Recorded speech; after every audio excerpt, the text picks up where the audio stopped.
Hey there. Tonight, we're traveling back to a time when a single spot on your skin could seal your fate forever. Picture this.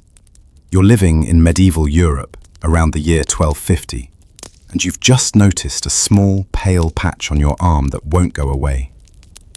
You think it's nothing at first, maybe a minor injury or a peculiar birthmark you somehow missed.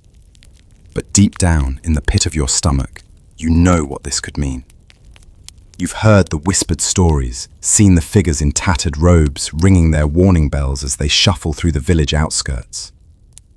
This is the story of medieval leper colonies, places of exile where those afflicted with Hansen's disease were banished from society, forced to live in conditions so harsh that survival itself became a daily miracle. These weren't hospitals or treatment centers as we might imagine today.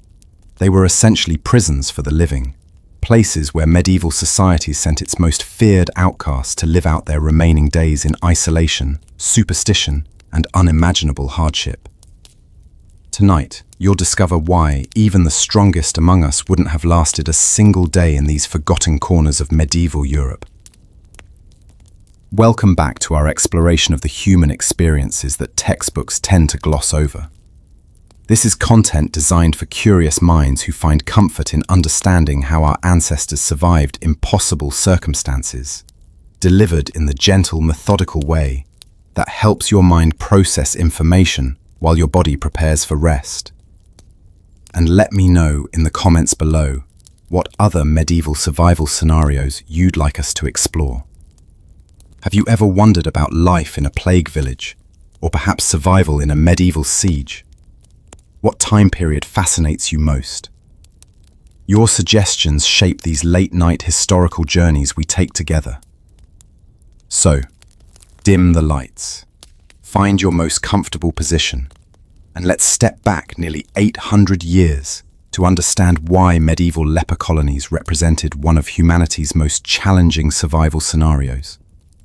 Tonight's story will unfold slowly, methodically, like turning pages in an ancient manuscript that reveals its secrets, one careful line at a time. You wake up on what seems like any other morning in your small medieval village.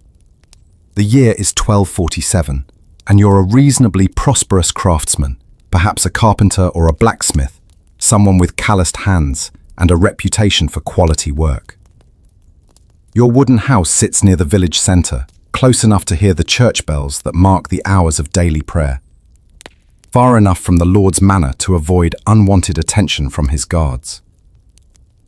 But this morning, something feels different.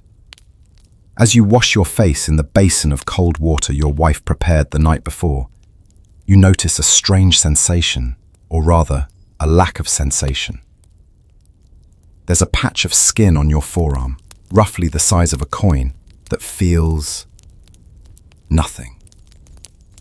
You press it with your finger. Nothing. You pinch it lightly. Still nothing.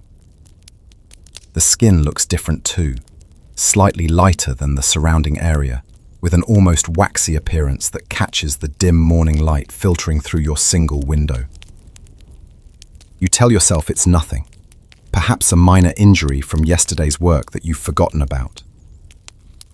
But medieval people lived with a constant awareness of disease and death that modern minds can barely comprehend. Every unusual symptom, every unexplained mark on the body carried the potential for catastrophe. You dress carefully that morning, making sure your sleeves covered the suspicious patch completely. Your wife, busy preparing the morning meal of bread and weak ale, notices your distraction but says nothing. In medieval marriages, especially among the working classes, survival often took precedence over intimate conversation. Both of you have work to do, and the day's labor cannot wait for personal concerns. Over the following weeks, you watch the patch with growing dread. It doesn't hurt, and that's precisely what terrifies you. In medieval understanding, pain meant life, meant that the body was fighting whatever threatened it. Numbness, however, suggested something far worse. something that medieval people whispered about in fearful tones when they thought no one was listening. The patch begins to grow, slowly but unmistakably. What started as a coin-sized mark now spreads across nearly half your forearm. Worse still, you discover similar patches on your leg, your chest, areas of your body that feel as dead as leather, despite appearing relatively normal to the casual observer. You begin to notice other changes too. Subtle at first, but becoming more apparent with each passing day. Your hands, once steady enough to craft the finest woodwork or forge the strongest iron, begin to feel clumsy. Not weak exactly, but disconnected, as if they belong to someone else. Simple tasks that you've performed thousands of times now require careful concentration. The medieval world offered no explanation for these symptoms beyond the religious and the superstitious. Hansen's disease, as we know it today, wasn't understood as a bacterial infection that primarily affects the peripheral nerves.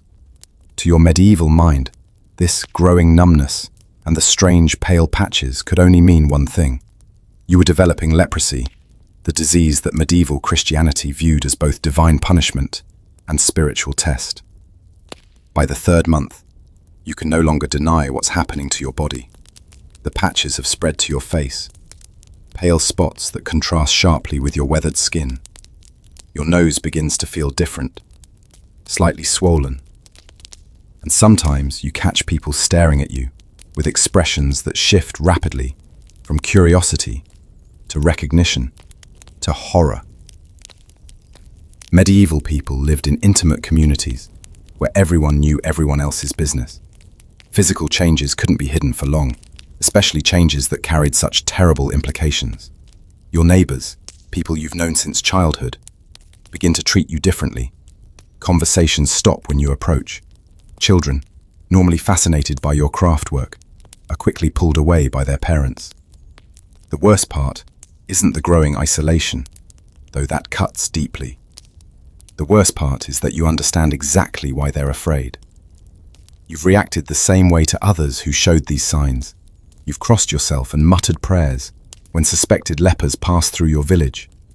You've believed, as everyone believed, that leprosy was contagious through casual contact, that proximity to the afflicted could doom your entire family.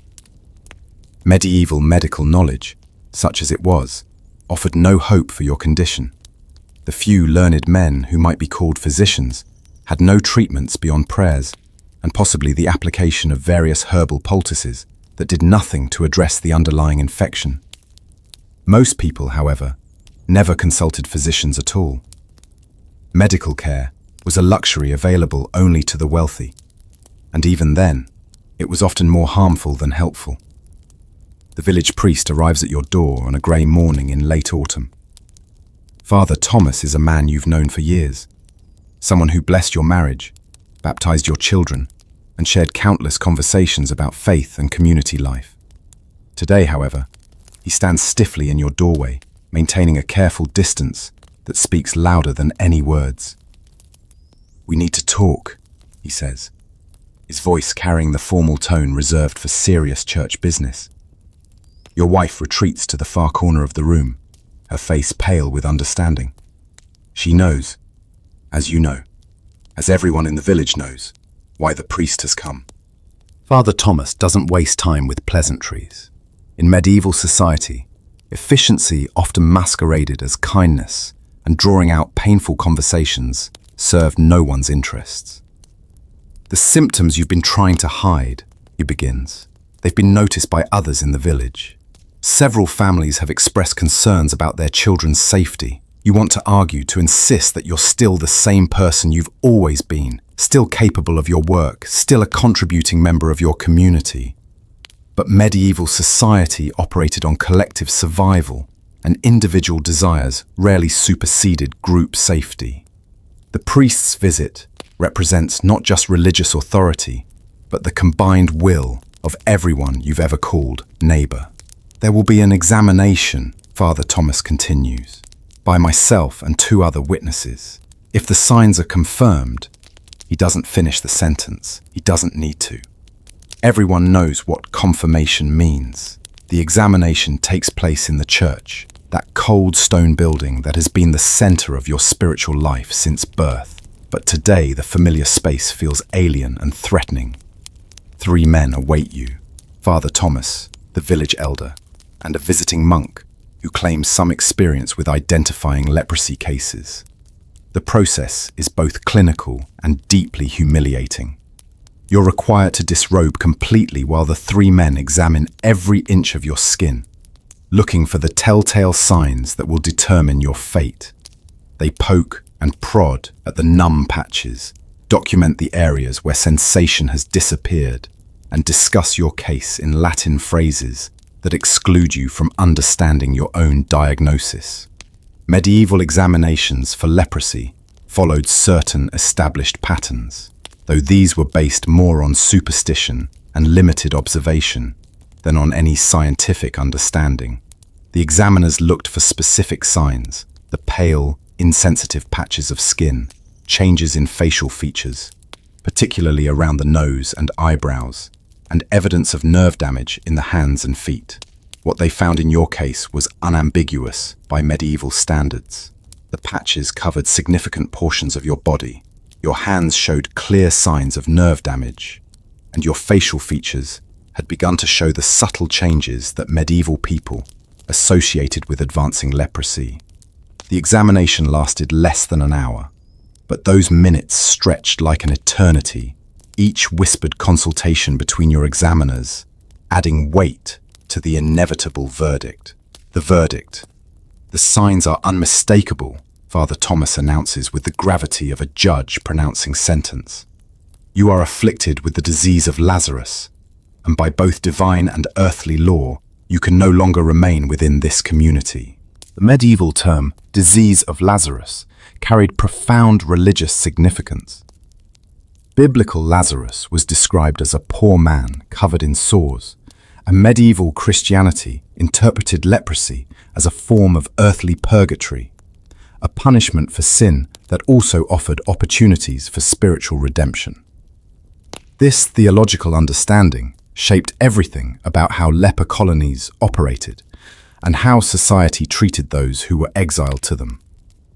Your wife, who has been waiting outside the church, understands the verdict the moment she sees your face.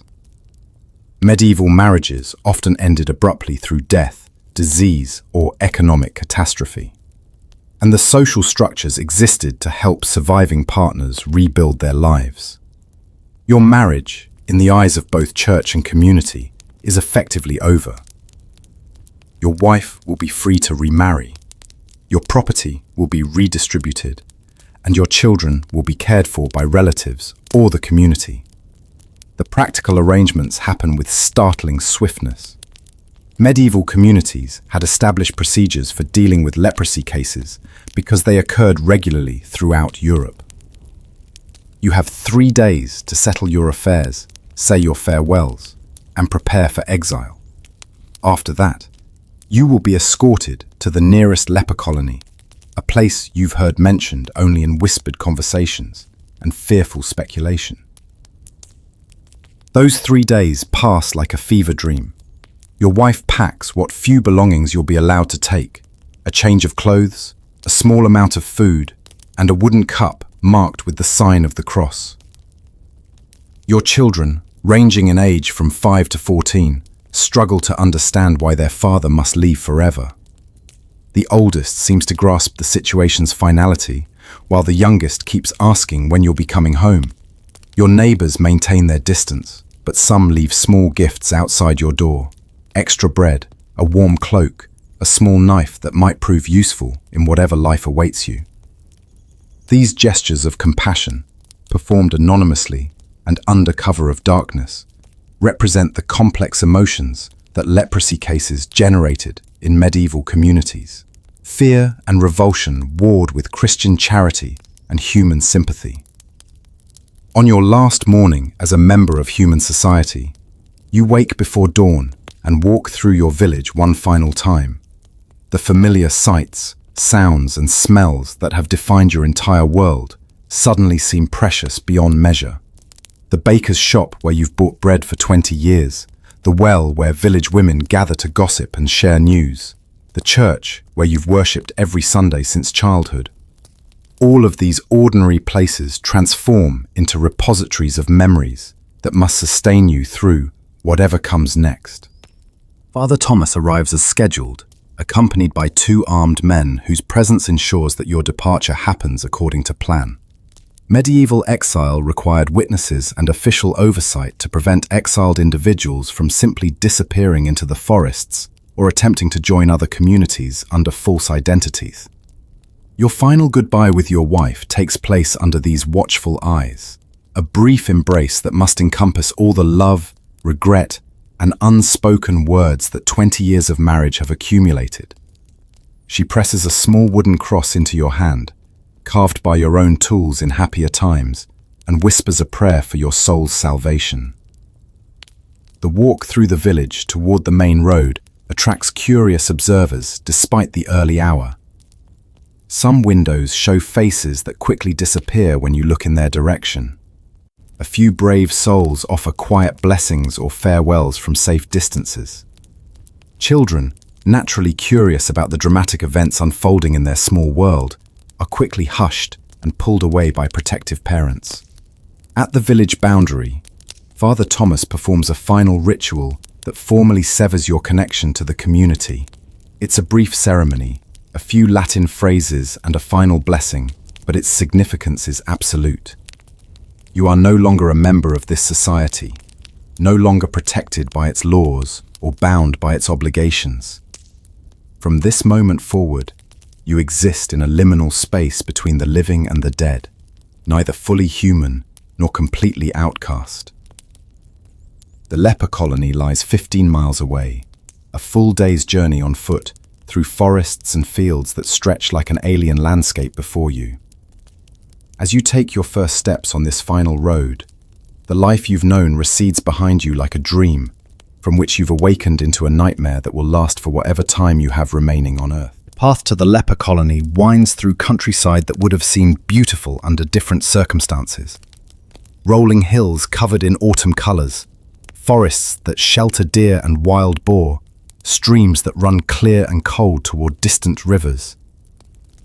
But today, every step carries you further from everything you've ever known, toward a future so uncertain that your mind struggles to imagine what awaits. Your escort consists of Father Thomas and the 2 armed guards, men whose grim expressions suggest they view this duty as unpleasant but necessary. They maintain a distance of roughly 20 paces, close enough to ensure you don't attempt escape, but far enough to avoid any perceived contamination. This careful choreography of avoidance will characterize every human interaction for the remainder of your life. Medieval roads were dangerous under the best circumstances, and traveling as a known leper added layers of risk that would challenge even experienced travelers. Bandits routinely attacked small groups, especially those who appeared vulnerable or carried valuable goods. Wild animals posed constant threats, particularly wolves, which remained common throughout medieval Europe and showed little fear of humans during times of scarcity. But your greatest danger comes from other people. Word of your condition has preceded you, spread by the efficient network of gossip and rumor that connected medieval communities. Villages along your route have been warned to expect a leper passage, and their residents have prepared accordingly. Windows shutter as your small procession approaches inhabited areas, and anyone unfortunate enough to encounter you on the road crosses themselves and hurries away as quickly as possible. Your first night on the road introduces you to the reality of life as a medieval outcast. No inn will accept your presence. No monastery will offer shelter. No private home will risk contamination by providing basic hospitality.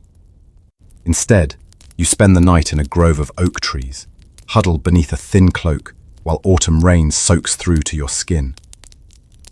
The guards maintain a watchfire roughly 50 feet away, close enough to monitor your movements, but distant enough to avoid sharing your contaminated air.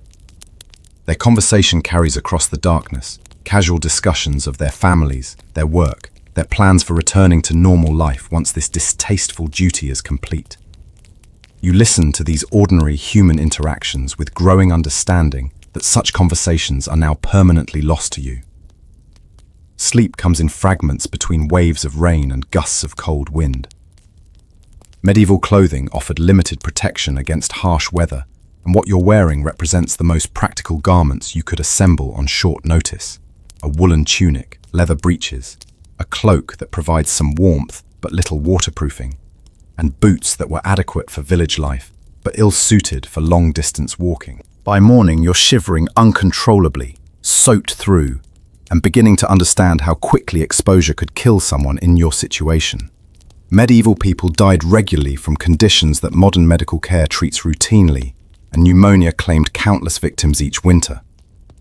As a leper, you have no access to the community support systems that helped ordinary people survive harsh weather and temporary illness. Near midday, your group encounters another small procession heading in the same direction. 3 figures walk ahead of 2 guards, and even at a distance, their slow, careful movements suggest they're fellow lepers being transported to the same colony that awaits you. This meeting represents your first contact with others who share your fate, and the experience proves both comforting and deeply unsettling.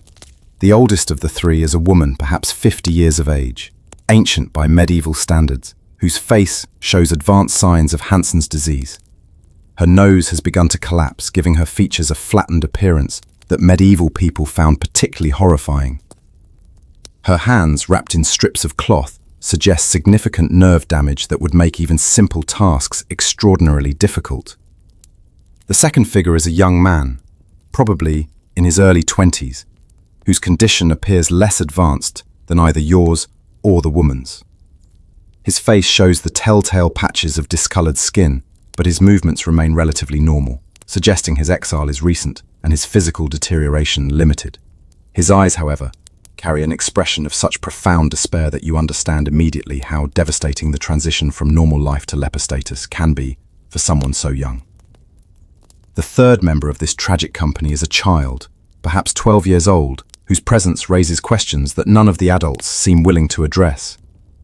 Medieval medicine recognized that leprosy could affect people of any age, but seeing such a young person condemned to this fate drives home the arbitrary cruelty of disease in an era without effective treatments or cures. The guards allow your 2 groups to travel together for the remainder of the journey, perhaps recognizing that conversation might help all of you manage the psychological trauma of your situation. What unfolds during the remaining hours of walking is a series of stories that illustrate how quickly and completely medieval leprosy could destroy lives. The older woman, who introduces herself simply as Margaret, was a midwife in her village, a person of considerable importance and respect whose skills helped bring new life into the world safely. Her leprosy developed slowly over several years, but when it became unmistakable, the very families she had served turned against her with particular vehemence. Medieval people believed that lepers could contaminate newborn children through proximity, making her continued practice impossible and her presence in the community intolerable. 23 years I helped women birth their babies, she tells you as you walk, her voice carrying the matter-of-fact tone that medieval people adopted when discussing life's hardships. Saved more mothers and children than I could count. But when these marks appeared on my hands, suddenly I was too dangerous to touch a newborn's head. The young man, Thomas, shares a story that highlights how quickly leprosy could destroy promising futures. He was apprenticed to a goldsmith in a large town, learning a trade that would have provided comfortable living and high social status. Medieval guilds maintained strict standards about membership, and any hint of disease could result in immediate expulsion from training programs that represented years of investment and future security. I was 6 months away from finishing my apprenticeship, he explains with bitter resignation. 6 months from opening my own shop, maybe finding a wife, building a real life. Now look at me, walking toward a place where I'll probably die within a year.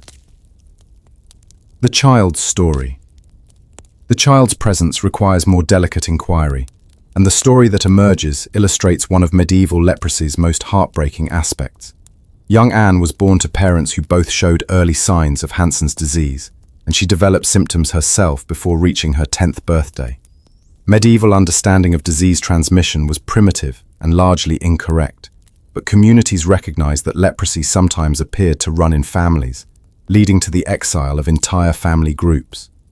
Anne's parents had already been sent to a different leper colony 2 years earlier, and she had been living with reluctant relatives who provided minimal care while watching anxiously for signs that she might develop the dreaded disease.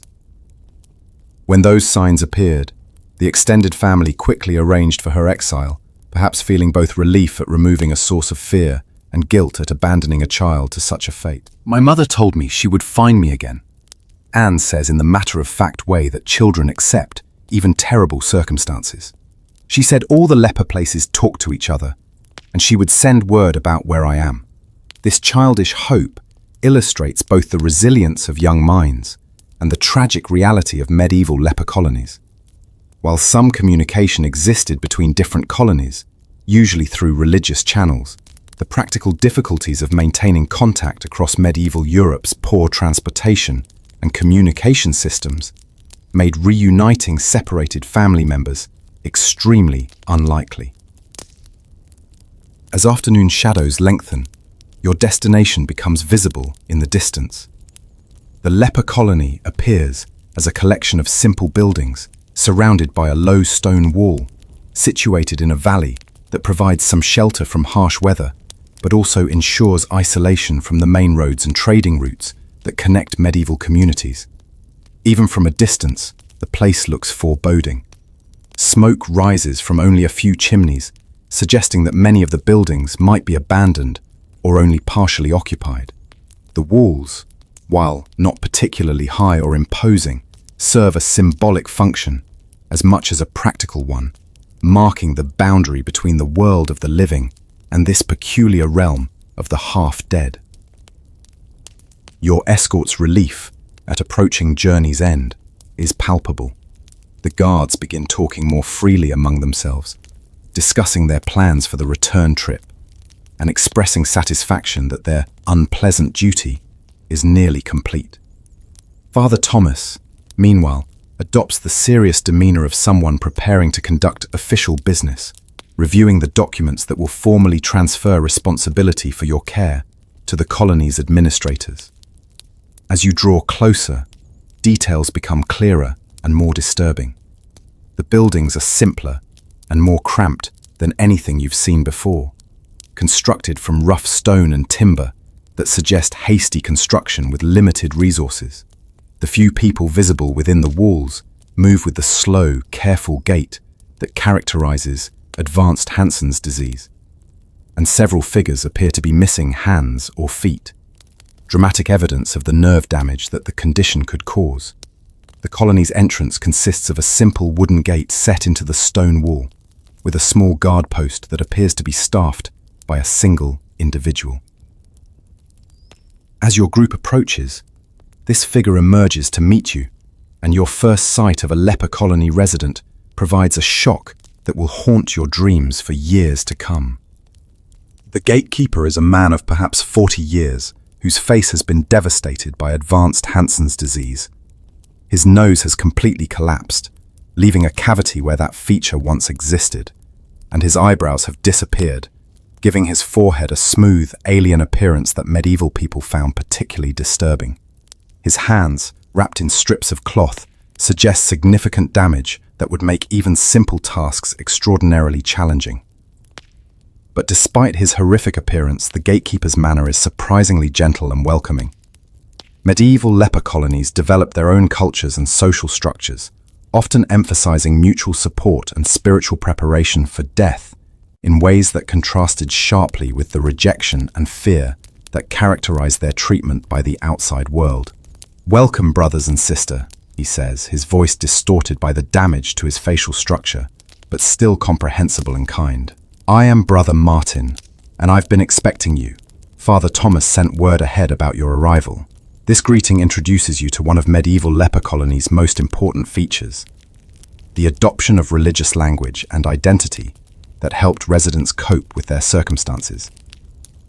Many colonies were administered by religious orders, and residents often took religious names and followed monastic-style routines that provided structure and meaning to lives that might otherwise dissolve into despair and chaos. Father Thomas steps forward to conduct the official business that will formally transfer responsibility for your care to the colony. Medieval bureaucracy, limited though it was, still required proper documentation and procedures for significant legal transactions, and exile to a leper colony represented a fundamental change in legal and social status that demanded official recognition. The documents that change hands contain basic information about each exile: name, place of origin, family status, and a brief description of symptoms that led to the diagnosis of leprosy. More importantly, they include statements releasing your home communities from any further responsibility for your welfare and formally transferring that obligation to the colony's administration. This paperwork might seem like a mere formality, but it carried significant legal implications in medieval society. Once officially transferred to colony care, you could never return to your original community, never reclaim property or family relationships that had been severed by your exile, and never appeal the decision that had condemned you to this fate. Brother Martin reviews each document carefully, asking occasional questions about particular symptoms or circumstances that might affect how newcomers are integrated into colony life. His questions reveal both practical concerns about medical care and deeper worries about how personality clashes or special needs might disrupt the delicate social balance that kept these communities functioning. The departure of your last connection. With the paperwork completed, Father Thomas prepares to depart, and this moment represents the final severing of your connection to the life you once knew. The priest offers brief prayers for your spiritual welfare and expresses hope that your time in the colony will provide opportunities for religious growth and preparation for whatever afterlife awaits. His departure, along with the guards who have escorted you, leaves you standing at the threshold of a world so different from anything you've experienced that your mind struggles to process the transition. Behind you lies everything familiar and comfortable, now permanently lost. Ahead lies a future so uncertain and potentially brief that making plans beyond immediate survival seems pointless. Brother Martin waits patiently for your emotional adjustment to this moment of transition, understanding from his own experience how overwhelming the reality of permanent exile can feel. Medieval leper colonies received new residents regularly, and experienced administrators learned to recognize the signs of psychological shock that accompanied the realization that this strange, frightening place would be home for whatever time remained in life. "Come," he says gently, when it becomes clear that you're ready to proceed. "Let me show you where you'll be living and introduce you to some of the people who will become your new family." With those words, you pass through the gate and into the leper colony proper, crossing a threshold that separates you forever from the world of the healthy and condemns you to survive in conditions that would challenge even the strongest and most resourceful individuals. The moment you step through the gate, the full reality of your situation hits with devastating clarity. The air itself seems different here, heavy with smells you can't quite identify, but that suggest sickness, poverty, and desperation. The few people visible in the small courtyard regard your group with expressions that mix sympathy, curiosity, and resignation. The look of those who have accepted their fate but still remember what it felt like to be newly condemned to this existence. Brother Martin leads you past several buildings toward what appears to be the colony's administrative center, a slightly larger structure that probably serves multiple functions in this cramped community. Along the way, he provides basic orientation information, delivered in the matter-of-fact tone that medieval people adopted when discussing life's harsh realities. "We currently house 43 residents," he explains, though that number changes regularly. Some recover enough to work in the fields or workshops, others, he doesn't finish the sentence, but the implications are clear. Medieval leper colonies existed in a constant state of flux, with death claiming residents regularly, while new exiles arrived to replace them. The buildings you pass are simple structures built from local stone and timber, designed for functionality rather than comfort. Small windows provide minimal light, and the lack of chimneys in most buildings suggests that heating consists mainly of central fire pits that would fill enclosed spaces with smoke while providing limited warmth. These architectural limitations reflect both the limited resources available to leper colonies and the general medieval assumption that comfort was less important than basic shelter. Brother Martin's tour reveals how medieval leper colonies organized themselves to accommodate the complex needs of their unusual populations. The central courtyard serves as a gathering place for communal meals, religious services, and the limited social interactions that help maintain some sense of community among people who have been rejected by the outside world. Residential buildings surround this central space, divided according to practical considerations that reflect medieval assumptions about gender roles and social hierarchy. Men and women live in separate quarters, with special accommodations for families who arrive together and children who require different types of supervision and care. The building on your left houses our workshop areas, Brother Martin explains, pointing to a structure from which the sounds of simple crafts can be heard.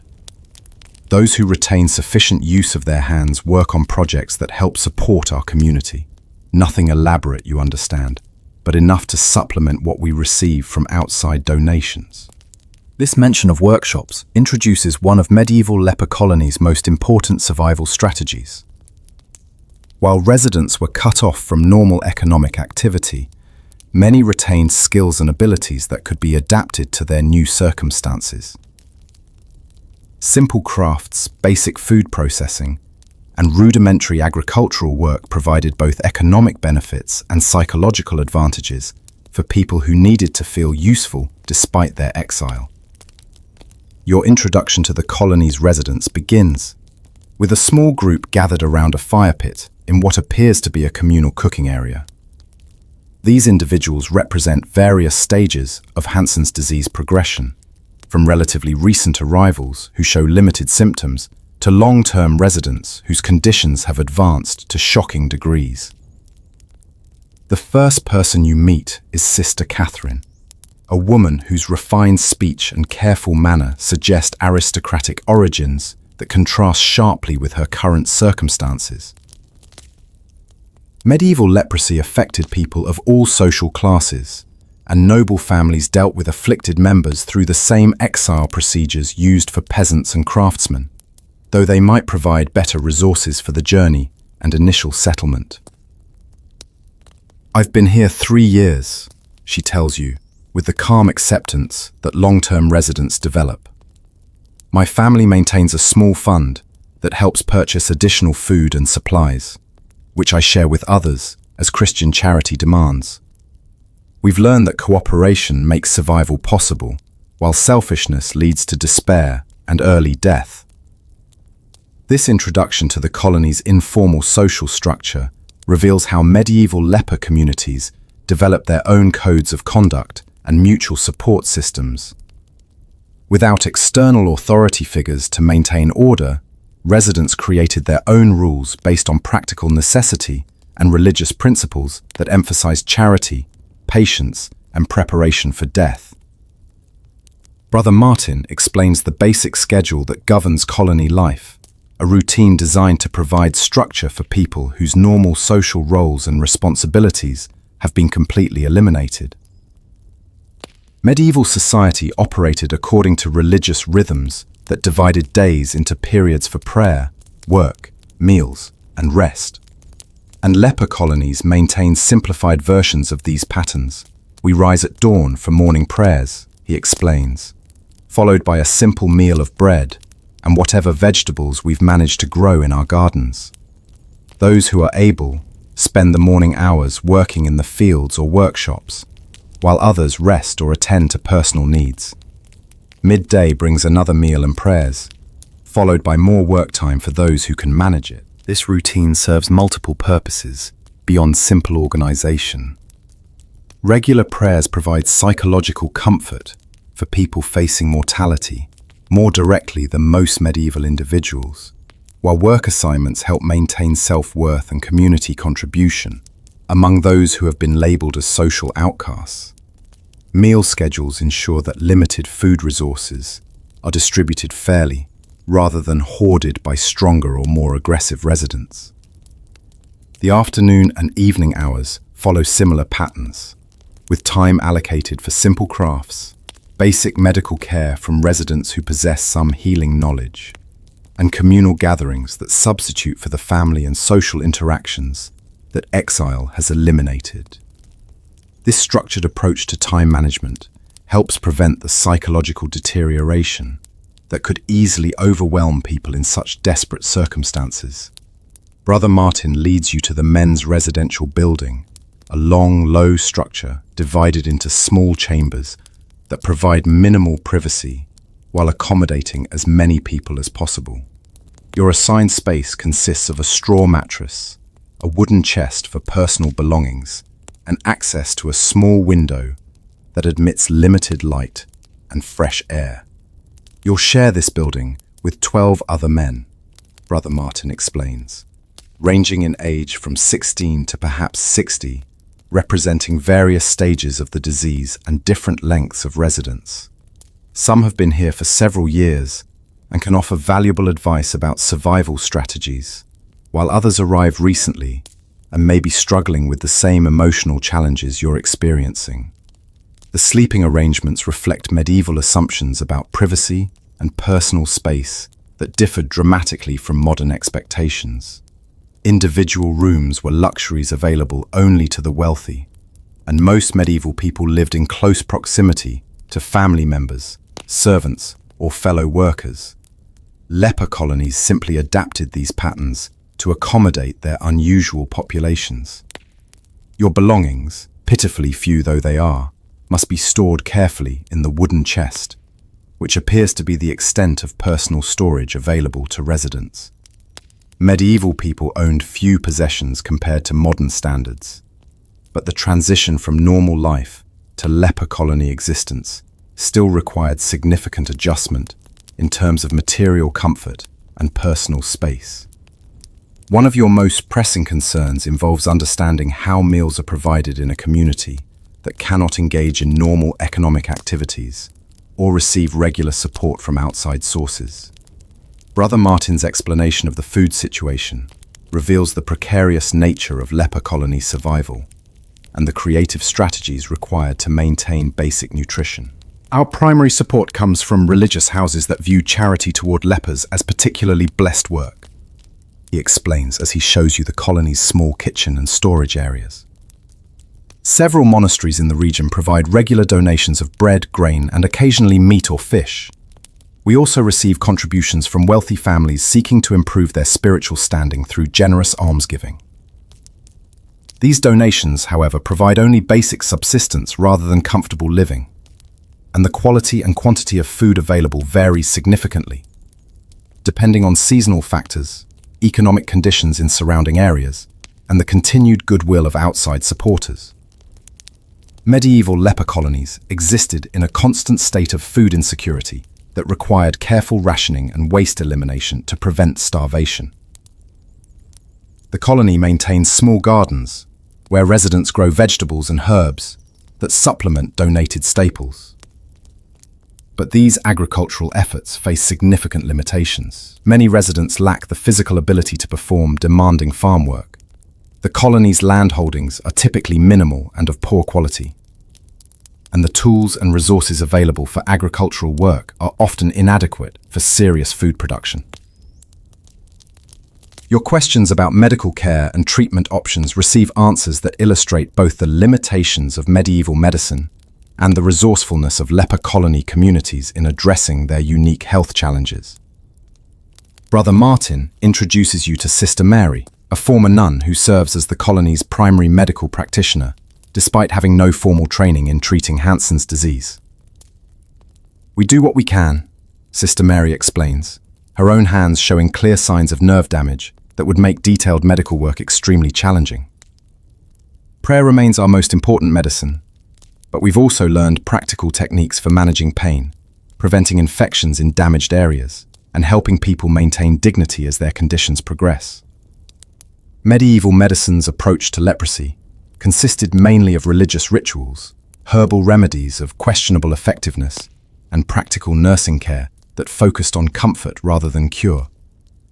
Leper colonies developed their own medical traditions based on observation and experience, with long-term residents sharing knowledge about managing symptoms and preventing complications. The medical supplies available consist mainly of herbs that residents gather from surrounding areas, strips of cloth for bandaging damaged extremities, and simple tools for basic wound care. More sophisticated treatments remain completely unavailable, leaving residents to cope with advancing symptoms through willpower, mutual support, and religious faith that their suffering serves some divine purpose. Your first evening meal provides a shocking introduction to the realities of leper colony nutrition and social dynamics. The food consists of coarse bread, thin vegetable broth, and water that tastes slightly stale, served in wooden bowls that show signs of long use and imperfect cleaning. The portions are small enough that you finish your meal still feeling hungry, understanding immediately that chronic undernourishment will be a constant companion in this place. The communal dining experience reveals the social hierarchies and tensions that develop in any isolated community, but with unique characteristics shaped by the residents' shared circumstances. Those who have been in the colony longest occupy positions of informal leadership, dispensing advice and mediating disputes with authority earned through survival rather than traditional social status. Conversations during the meal focus on practical concerns, rather than the philosophical or religious topics that might characterize discussions in a monastery or normal medieval community. Who is strong enough to work in tomorrow's field assignments? Which buildings need repairs before winter weather arrives? How to distribute donated clothing fairly among residents with different needs? These mundane questions determine daily life in ways that leave little energy for abstract contemplation. As the evening progresses, you begin to understand the complex social structure that governs leper colony life. Unlike normal medieval society, where birth, wealth, and traditional authority determine social position, leper colonies operate according to different principles that reflect their residents' unique circumstances and shared challenges. Length of residence carries significant weight in establishing social hierarchy, with long-term survivors earning respect for their knowledge of colony routines and survival strategies. Physical capability also influences social position, as those who retain enough function to perform essential tasks naturally assume leadership roles in work assignments and practical decision-making. Religious devotion provides another pathway to social influence, with residents who demonstrate exceptional piety or spiritual insight, gaining followers and advisory positions that substitute for the formal religious authority they've lost through exile. These informal religious leaders conduct prayer services, provide comfort to newcomers, and help maintain the spiritual framework that gives meaning to otherwise desperate lives. The most influential residents are those who combine several of these qualities, long-term survivors who remain physically capable and demonstrate strong religious faith. These individuals become colony elders whose opinions carry weight in disputes, and whose guidance helps newcomers navigate the transition from normal life to leper colony existence. Attempting to sleep in your new surroundings proves extraordinarily difficult, and not just because of the unfamiliar environment and uncomfortable accommodations. The sounds that fill the men's dormitory after dark provide constant reminders of the medical realities that await you as your own condition progresses. Coughing fits interrupt the silence regularly, some lasting several minutes and involving multiple residents whose respiratory systems have been compromised by advanced Hansen's disease. Groans of pain from those experiencing nerve damage or complications from infected wounds create a background symphony of suffering that makes restful sleep nearly impossible. The building itself contributes to the discomfort through poor insulation that allows cold autumn air to penetrate the sleeping quarters, inadequate ventilation that traps unpleasant odors and smoke from the central fire pit, and construction floors that permit rain to drip through the roof onto already uncomfortable sleeping areas. Your sleeping companions represent various stages of disease progression, from relatively recent arrivals like yourself to long-term residents whose conditions have advanced to shocking degrees. The man in the space next to yours has lost several fingers to nerve damage and infection, while another resident across the room breathes with difficulty that suggests serious respiratory complications. Dawn arrives with a bell rung by Brother Martin, whose responsibilities include ensuring that residents maintain the structured daily routine that helps prevent psychological collapse among people facing such desperate circumstances. The wake-up process reveals immediately how challenging simple tasks become for people suffering from advanced Hansen's disease. Many residents require assistance with basic activities, like getting dressed due to nerve damage that has eliminated sensation and motor control in their hands and feet. Others struggle with vision problems that make navigating even familiar spaces difficult and dangerous, particularly in the dim light available during early morning hours. The communal washing facilities consist of simple basins filled with cold water that must be shared among multiple residents, an arrangement that would seem unsanitary by modern standards, but represents normal medieval hygiene practices. The lack of soap or other cleaning materials means that personal cleanliness relies mainly on cold water and scrubbing with rough cloth. Your first attempt at these morning rituals proves both physically challenging and emotionally devastating. Tasks that you've performed automatically for decades now require careful concentration and reveal early signs of the nerve damage that will eventually eliminate your ability to care for yourself independently. The day officially begins with communal prayers led by Brother Martin in a small chapel built within the colony grounds. This religious service provides both spiritual comfort and social cohesion for residents who have been cut off from normal church attendance and the broader Christian community that defined medieval spiritual life. The chapel itself is a simple structure with rough wooden benches, basic religious artwork created by residents from available materials, and an altar that lacks the elaborate decorations found in normal medieval churches. Despite its humble appearance, this space serves as the colony's spiritual center and provides a sense of connection to the broader Christian world that continues beyond the colony walls. The prayers focus heavily on themes of suffering, redemption, and preparation for death, reflecting both medieval Christianity's emphasis on mortality and the specific circumstances of leper colony residents who face their own mortality more directly than most people. Requests for divine healing appear in the prayers, but with the resigned acceptance that recovery remains unlikely and that spiritual preparation takes precedence over physical cure. Your participation in these morning prayers introduces you to the religious culture that helps leper colony residents cope with their circumstances. The shared ritual provides comfort through familiar liturgical forms, while the adapted content addresses the specific challenges and fears that define life in exile from normal human society. Following morning prayers and a minimal breakfast, residents receive work assignments based on their physical capabilities and the colony's immediate needs. This work system serves multiple purposes, providing economic benefits that help support the community, maintaining residents' sense of usefulness and self-worth, and creating structured activities that prevent the psychological deterioration that could result from complete idleness. Your first work assignment involves helping in the colony's small garden plots, tasks that prove manageable, despite your developing nerve damage, but physically demanding enough to exhaust someone already weakened by poor nutrition and the stress of recent exile. The work involves weeding vegetable plots, hauling water for irrigation, and harvesting mature crops that will supplement the evening meal. The garden work brings you into contact with other residents, whose physical limitations require different approaches to contributing to community survival.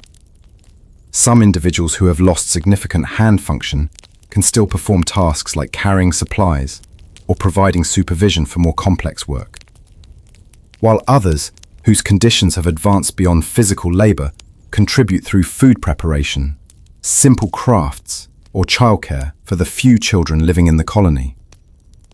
The economic realities of leper colony life become clear through these work assignments. The community produces very little of real economic value, surviving primarily through charitable donations that arrive irregularly and in quantities barely sufficient for basic subsistence. Residents' work serves mainly to stretch these limited resources, rather than generating significant income or achieving anything approaching comfortable living standards. Your first day takes a dramatic turn during the afternoon, when a medical emergency illustrates both the limited resources available for healthcare and the community solidarity that helps residents survive desperate circumstances. One of the older residents, a man named William, who has lived in the colony for over 5 years, suffers what appears to be a serious infection in his foot, where nerve damage has prevented him from noticing a minor injury that has now become life-threatening. Sister Mary's response to this crisis reveals both the resourcefulness and limitations that characterize medical care in medieval leper colonies. Her treatment consists of cleaning the wound with water that has been boiled over the central fire, applying herbal poultices made from plants gathered in surrounding areas, and bandaging the affected area with strips of cloth that must be washed and reused repeatedly due to supply limitations. The community's reaction to William's crisis demonstrates the mutual support systems that develop among people who have been rejected by outside society but must rely on each other for survival. Several residents contribute supplies from their personal reserves. Others volunteer for the additional work needed to compensate for William's temporary incapacity, and everyone offers prayers and emotional support for recovery that may or may not come. This medical emergency provides your first direct exposure to the reality of death in leper colonies, where residents die regularly from complications that would be treatable in normal circumstances, but prove fatal when combined with malnutrition, poor living conditions, and limited medical resources. William's survival remains uncertain, and everyone understands that his death would represent not just personal tragedy, but also practical challenges for a community that depends on every member's contributions. The evening meal provides your first extended opportunity to participate in the social interactions that substitute for family life and community connections that exile has eliminated. The communal dining experience reveals both the solidarity and tensions that develop among people sharing desperate circumstances over extended periods. Conversations during dinner focus heavily on practical concerns that would seem mundane in normal circumstances, but carry life or death significance in leper colony context. Discussion of food distribution, work assignments, medical care, and maintenance needs dominate the social interaction, leaving little time for the personal relationships and individual interests that characterized your previous life. The social dynamics around mealtime also reveal the informal hierarchies and alliance systems that help residents navigate potential conflicts and resource competition. Long-term residents command respect and attention when they speak about colony management or survival strategies, while newcomers like yourself are expected to listen and learn rather than offering opinions or suggestions about community operations.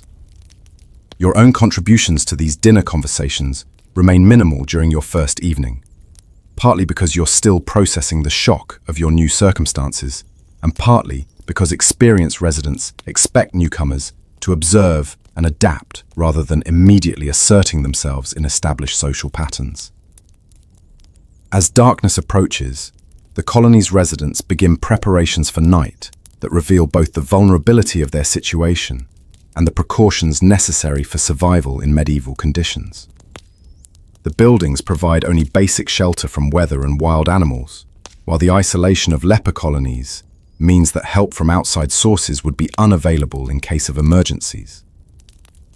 Security measures consist mainly of barring the doors and shuttering windows, simple precautions that would provide limited protection against determined human or animal threats, but represent the extent of defensive capabilities available to a community of sick and weakened individuals. Night watches are maintained by residents who remain physically capable of staying alert and raising alarms if necessary. Your initial week in the leper colony teaches lessons about human survival that no amount of imagination could have prepared you for. Each day brings new revelations about the physical, emotional, and social challenges that define existence in this isolated community, while your own condition continues its relentless progression toward the advanced stages you observe in long-term residence. The work assignments during your first week rotate among different tasks, partly to assess your capabilities and partly to provide variety that helps prevent the psychological stagnation that could result from repetitive labor. You spend time in the gardens, learning which plants grow best in the colony's poor soil and how to maximize crop yields with minimal tools and resources. The physical demands of agricultural work reveal how quickly your strength is declining, as tasks that would have been routine in your previous life now leave you exhausted and struggling. Your garden work partner is Peter, a man roughly your age who arrived at the colony 8 months earlier and has progressed through the initial adjustment period that you're currently experiencing. His advice proves invaluable for understanding both the practical aspects of colony life and the psychological strategies needed for long-term survival. The first month is the hardest, Peter explains, as you work together, removing stones from a plot intended for winter vegetables. Your body isn't used to the poor food and hard living conditions. Your mind keeps expecting to wake up from this nightmare, and you don't understand yet how the community works or where you fit in.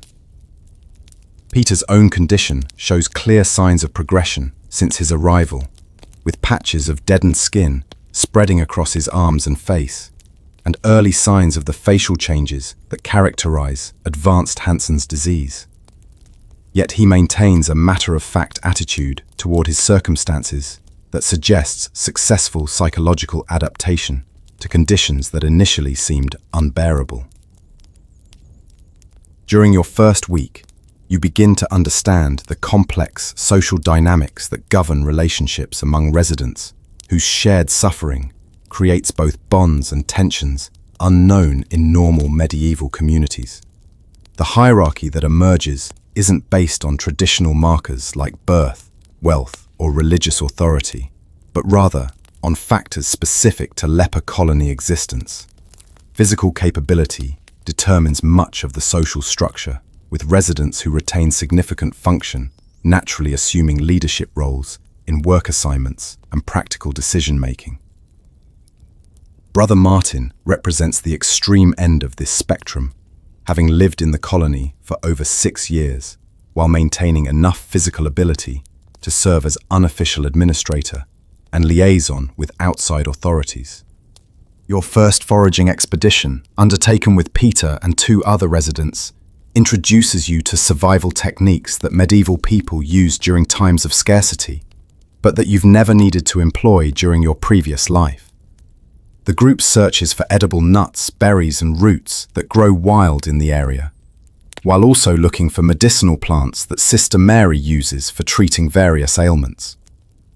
The physical demands of foraging prove exhausting for people already weakened by poor nutrition and advancing disease.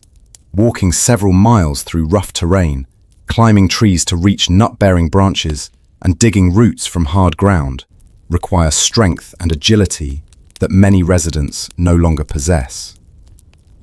The expedition that you join returns with barely enough food to justify the energy expenditure required for gathering it. More disturbing than the physical challenges are the desperate measures that some residents begin considering as the food crisis deepens. Discussions emerge about raiding vegetable gardens in nearby communities. Despite the enormous risks, such activities would pose for people who are already social outcasts and could face violent retribution if caught stealing. The medical crisis from your first day reaches its inevitable conclusion during your 3rd week, when William dies from the infection that Sister Mary's limited resources couldn't control. His death provides your first direct exposure to mortality in leper colonies and introduces you to the practical and emotional challenges that regular deaths pose for small communities struggling to maintain hope and cohesion. Medieval people were more familiar with death than modern populations, as disease, accidents and violence claimed lives regularly throughout all social classes. However, death in leper colonies carries special significance, because residents have already been symbolically separated from normal human society, and William's passing represents movement from this liminal state into complete non-existence. The practical arrangements for William's death illustrate both the community's resourcefulness and the limitations imposed by their isolation from normal social institutions. The colony maintains a small cemetery in a corner of the enclosed grounds, where residents who die are buried in simple graves marked with wooden crosses, carved by those who retain sufficient hand function.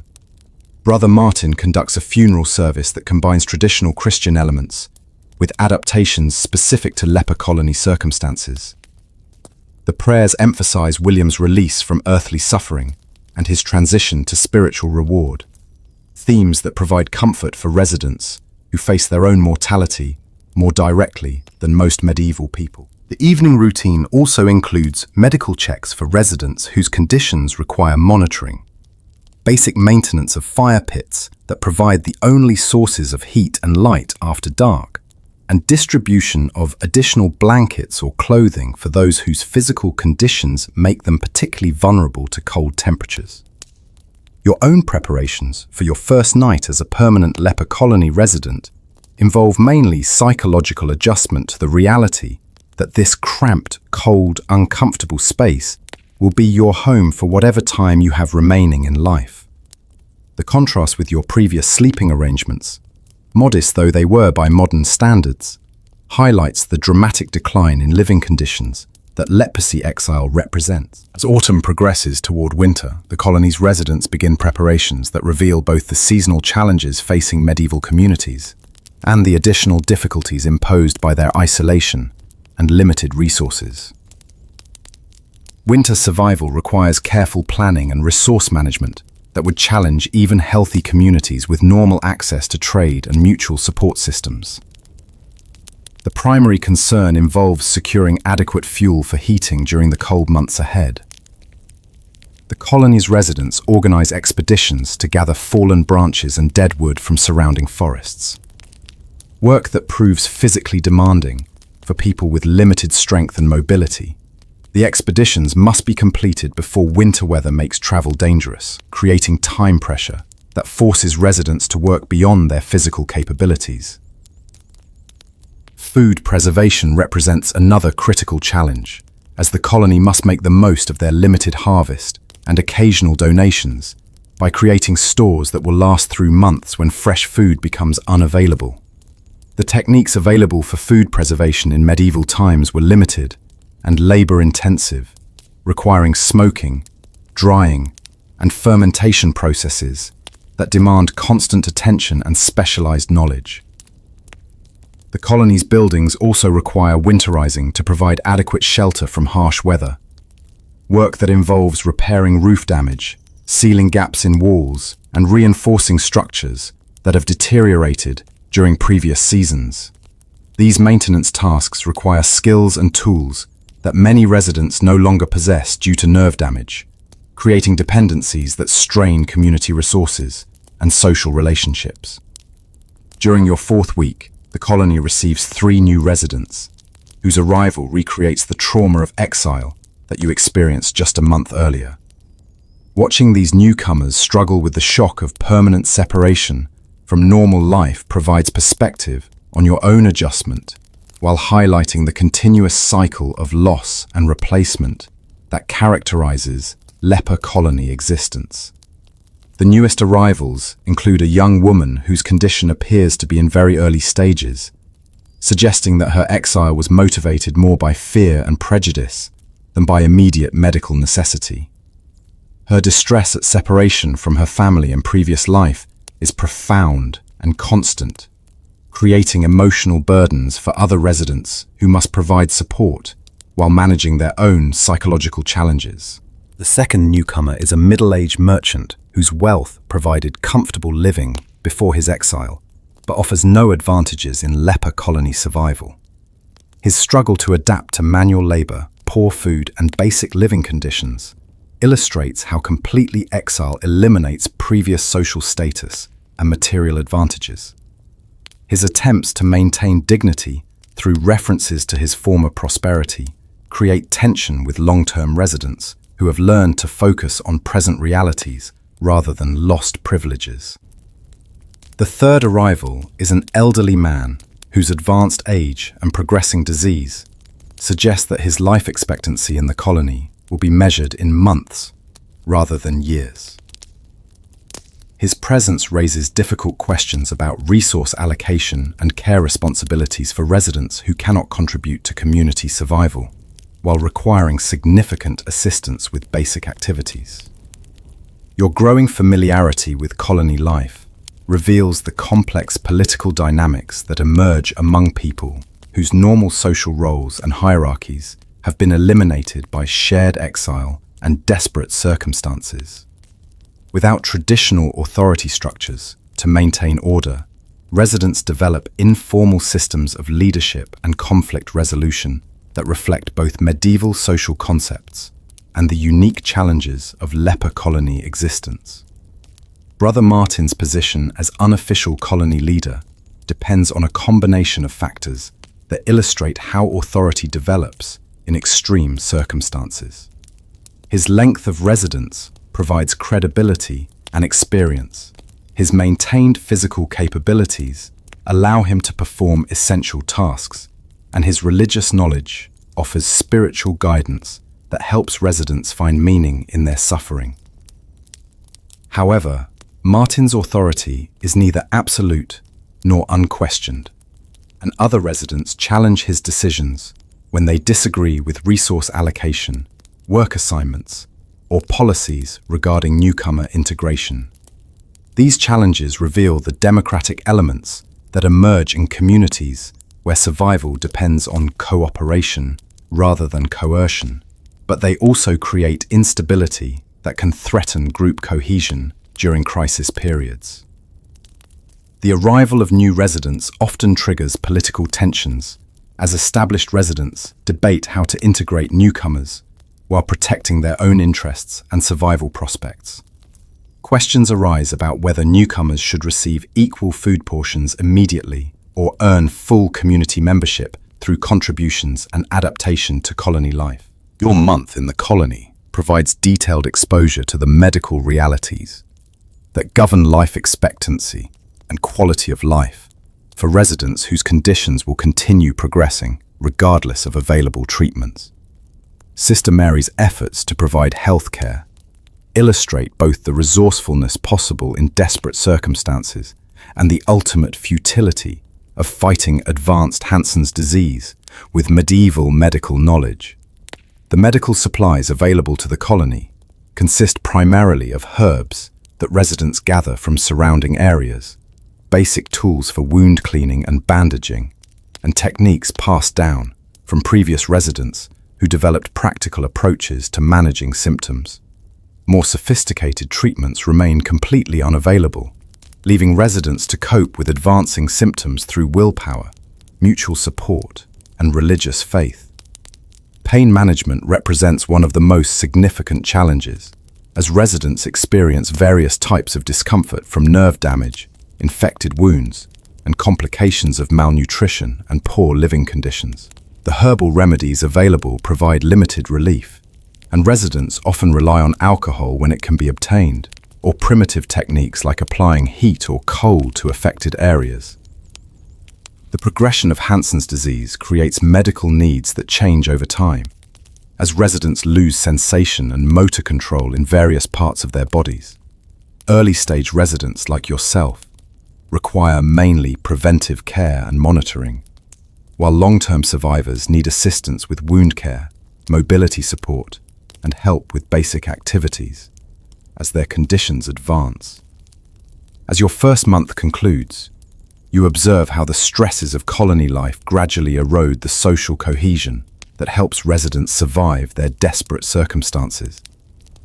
The food crisis has created tensions, that continue even after emergency foraging provides temporary relief, while personality conflicts and resource competition generate ongoing disputes that threaten community harmony. The arrival of new residents has disrupted established social patterns and forced redistribution of limited resources in ways that create resentment among long-term residents who feel their survival prospects are being threatened. Some residents begin forming smaller alliances that prioritize mutual support over broader community welfare, creating divisions that could lead to serious conflicts. Religious faith, which provides crucial psychological support for many residents, becomes a source of division when different residents interpret their suffering according to conflicting theological frameworks. Some view their affliction as divine punishment, requiring penance and acceptance, while others see it as arbitrary suffering that demands human action and resistance. The approaching winter adds urgency to all these tensions, as residents understand that survival through the cold months will require maximum cooperation and resource sharing. The community's ability to maintain unity and mutual support during the critical period ahead remains uncertain, and failures in social cohesion could prove fatal for individuals who cannot survive independently. During your first month, the progression of your own condition provides constant reminders of what awaits. As Hansen's disease continues its relentless advance through your nervous system, the patches of deadened skin continue spreading. New areas lose sensation regularly, and your hands begin showing early signs of the motor control problems that will eventually eliminate your ability to perform detailed work. The physical changes are accompanied by psychological adjustments that prove even more challenging than the loss of sensation and mobility. Watching your body deteriorate while understanding that the process will continue until death requires mental adaptations that test the limits of human resilience and acceptance. Your relationships with other residents evolve as you move from newcomer status toward integration into the colony's social fabric. The initial sympathy and support provided to new arrivals gradually shifts toward expectations that you will contribute to community welfare and adapt to colony life, rather than remaining focused on the losses that exile represents. The contrast between your life just 2 months ago and your current circumstances remains stark enough to trigger regular episodes of despair and regret. The comfortable home, loving family, productive work, and social respect that defined your previous existence now seem like memories from another person's life, permanently lost and impossible to recover. Your 18th week in the colony coincides with the arrival of summer weather that brings both relief from winter's immediate threats and stark revelation of the community's deteriorating prospects for long-term survival. The warmer temperatures and longer days create opportunities for recovery from winter's damage, but they also make clear how fundamentally the harsh months have altered the colony's demographics and capabilities. The resident population has stabilized at 28 individuals, a reduction of nearly 40% from the pre-winter total that eliminates the critical mass necessary for maintaining essential community functions. The survivors represent a skewed demographic distribution, with disproportionate losses among children, elderly residents, and those in advanced stages of Hansen's disease, who lacked resilience for enduring extreme hardship. Those who survived winter show varying degrees of recovery, with some residents regaining strength and functionality as nutrition improves and work demands become more manageable. However, others continue declining despite improved conditions, suggesting that winter's trauma inflicted permanent damage that will affect their remaining life expectancy and quality of life. Your own condition during this period reflects the complex relationship between environmental factors and disease progression that characterizes Hansen's disease in medieval circumstances. While better nutrition and reduced stress provide some improvement in general health, the underlying nerve damage continues advancing relentlessly, creating new symptoms and disabilities that compound the challenges of daily life. The psychological atmosphere in the colony shifts during summer months, from crisis survival mode to a more complex mixture of relief, grief, planning, and uncertainty about future prospects. Residents must process traumatic experiences from winter while making decisions about rebuilding community structures and preparing for challenges that future seasons will bring. The agricultural disaster. The colony's attempt at food production during the growing season reveals catastrophic problems that threaten future survival more seriously than winter's immediate crises. The reduced labor force proves inadequate for maintaining agricultural operations that were marginal even when more residents were available for fieldwork and crop management. The fields that residents managed to plant during spring suffer from inadequate cultivation, irregular watering, and insufficient pest control due to labor shortages and residents' declining physical capabilities. Crops that should provide essential nutrition for winter storage grow poorly or fail completely, creating food security problems that exceed even the previous year's shortages. Weather patterns during the growing season prove unfavorable, with drought conditions alternating with excessive rainfall that damages crops and creates growing conditions that challenge even experienced farmers working with adequate resources. The colony's amateur agricultural efforts prove completely inadequate for managing these environmental challenges. The loss of residents with farming knowledge during winter eliminates institutional memory about local growing conditions, seasonal patterns, and cultivation techniques that previous generations of colony residents had developed through trial and error. This knowledge gap means that current residents must rediscover agricultural practices while facing immediate food security crises. The seed supplies available for planting prove insufficient in quantity and variety, limiting crop diversity and creating vulnerability to complete failure if environmental conditions prove unsuitable for the limited plants actually grown. The lack of seed reserves means that crop failures eliminate both current food production and future planting capability. Summer work efforts reveal extensive damage to colony buildings and essential systems that winter weather and deferred maintenance have caused. The repairs needed exceed both the labor capacity and technical skills available among surviving residents, creating living conditions that will deteriorate further unless major restoration work can be completed. The residential buildings show serious structural problems, including damaged roofs that leak extensively, deteriorating foundations that allow water infiltration, and wood rot that compromises structural integrity. These problems require construction skills and materials that the colony cannot provide, threatening basic shelter availability for the coming winter.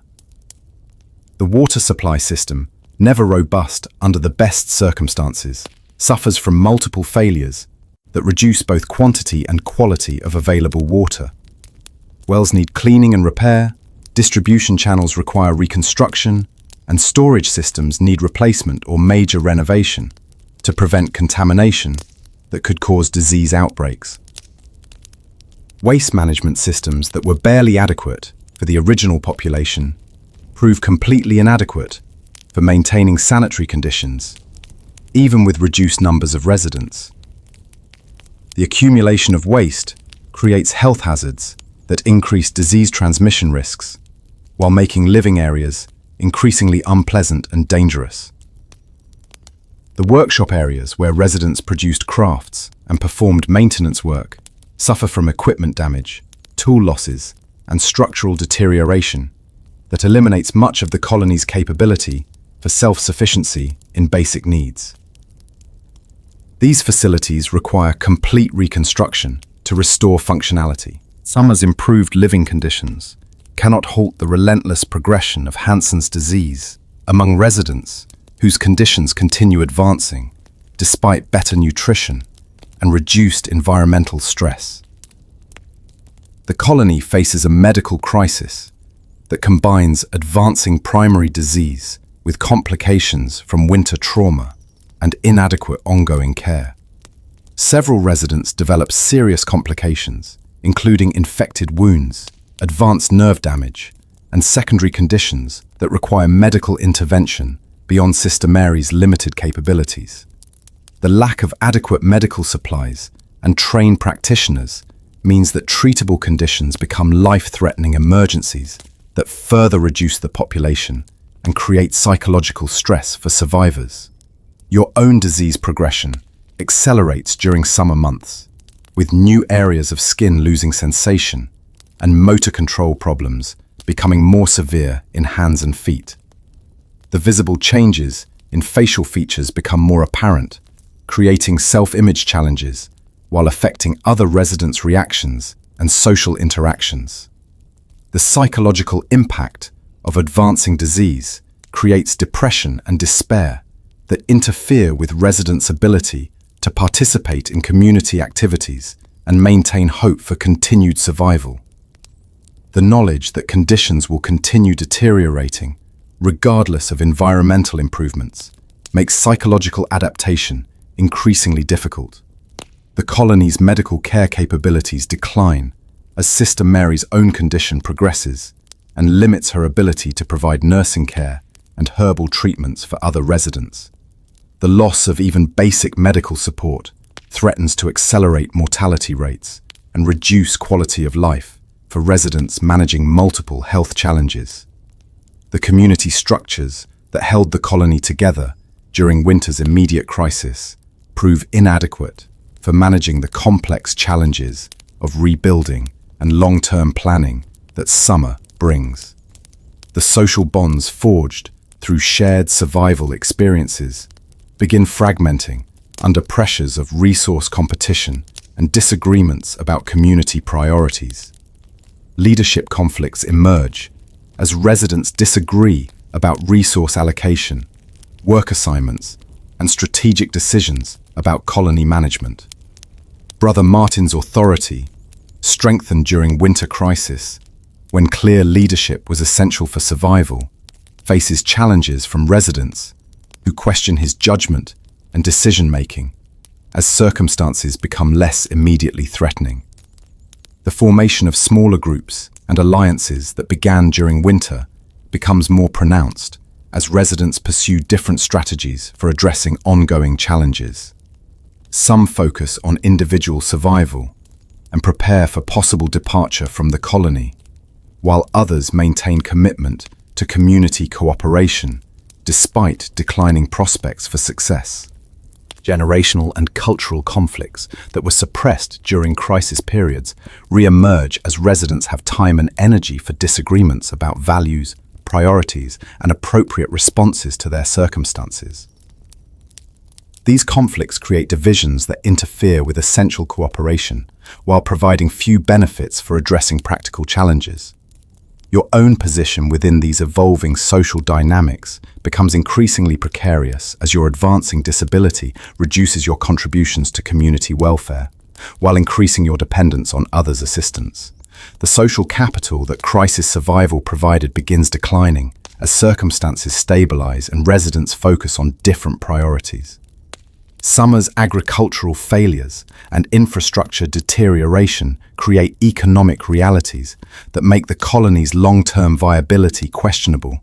Even if social and medical challenges could be resolved, the community lacks resources for addressing essential needs, while facing reduced prospects for generating income or attracting outside support.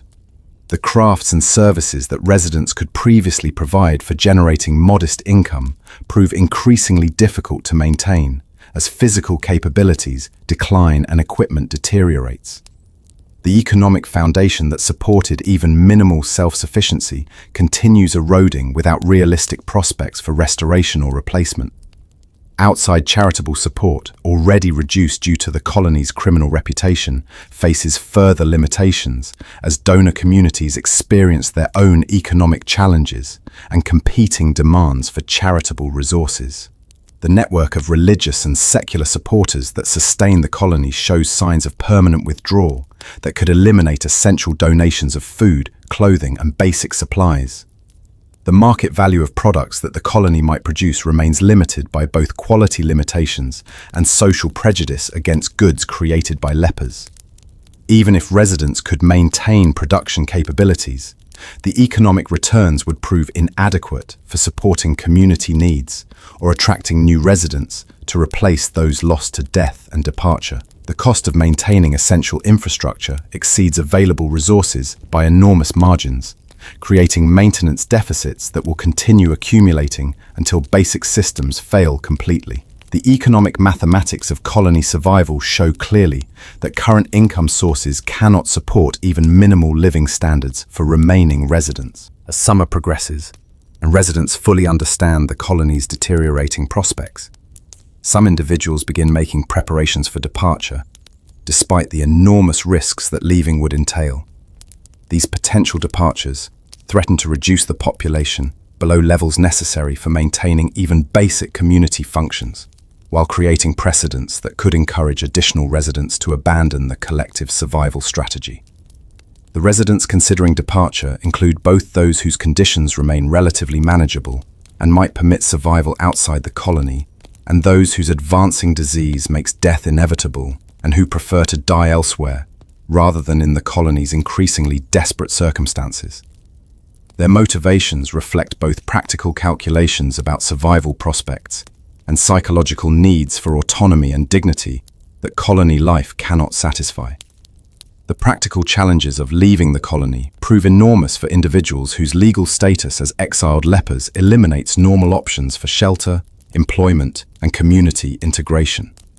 Departure represents transition from inadequate but structured support to complete uncertainty about survival prospects in a hostile world that has already rejected them once. The psychological preparation for departure involves complex decision-making about timing, destination, and resources that will determine survival prospects outside the colony. Residents must balance desires for independence and escape against realistic assessment of their capabilities and the external world's likely responses to their presence. The impact of potential departures on remaining residents creates additional psychological and practical challenges for individuals who must decide whether to maintain commitment to community survival or consider their own departure options. The erosion of community solidarity threatens the social cohesion that provides psychological support for residents facing desperate circumstances. During your 20th week in the colony, your own condition reaches a critical point where the progression of Hansen's disease begins seriously interfering with basic activities of daily living and your ability to contribute meaningfully to community welfare. The loss of sensation and motor control in your hands eliminates your capability for detailed work, while facial changes become apparent enough to affect social interactions with other residents. The practical implications of advancing disability force difficult decisions about your role in community activities and your prospects for continued survival in circumstances that increasingly demand physical capabilities you no longer possess. The transition from contributing community member to dependent recipient represents a psychologically devastating change in status and self-image.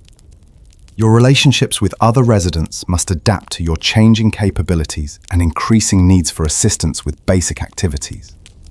The social dynamics of providing and receiving help create tensions and obligations that complicate friendships and alliances while highlighting the precarious nature of mutual support systems among people facing their own survival challenges. The medical aspects of disease progression require attention and resources that the colony cannot provide, leaving you to cope with advancing symptoms through willpower and basic self-care measures that prove increasingly inadequate for managing complex health challenges. The knowledge that your condition will continue deteriorating creates psychological pressures that test your resilience and acceptance. The future prospects that seemed merely difficult during your early weeks in the colony now appear nearly impossible as advancing disease combines with community deterioration to create circumstances that challenge your will to continue surviving. The choice between struggling to maintain life under increasingly desperate conditions or accepting death as relief from suffering becomes a daily consideration. As autumn arrives during your 24th week in the colony, residents must confront the reality of facing another winter with significantly reduced resources, capabilities, and population compared to the previous year's already inadequate preparations. The prospect of surviving a second winter under these deteriorating conditions appears almost impossible for a community that barely survived the first winter when circumstances were substantially better. The food situation proves catastrophically worse than the previous year, with agricultural failures eliminating most locally produced nutrition, while outside donations remain reduced due to the colony's criminal reputation and declining supporter networks. Current food reserves might sustain the reduced population for perhaps 6 weeks of cold weather rationing, far short of the 3 to 4 months that winter conditions typically last. Building repairs that were deferred during summer due to labor shortages and resource limitations leave residential structures in worse condition than the previous winter, with compromised heating systems, damaged weatherproofing, and structural weaknesses that will make maintaining adequate shelter extremely challenging during harsh weather conditions. The population of 28 residents includes a higher proportion of individuals with advanced disease and declining capabilities compared to the previous year's demographics, reducing the community's collective ability to perform essential survival tasks, while increasing care requirements for dependent residents who cannot contribute to group welfare. Fuel supplies for heating remain inadequate despite summer gathering efforts, as the reduced population proved unable to accumulate sufficient wood reserves while managing other essential activities. The heating shortages that challenged survival during the previous winter will prove more severe during the coming cold months.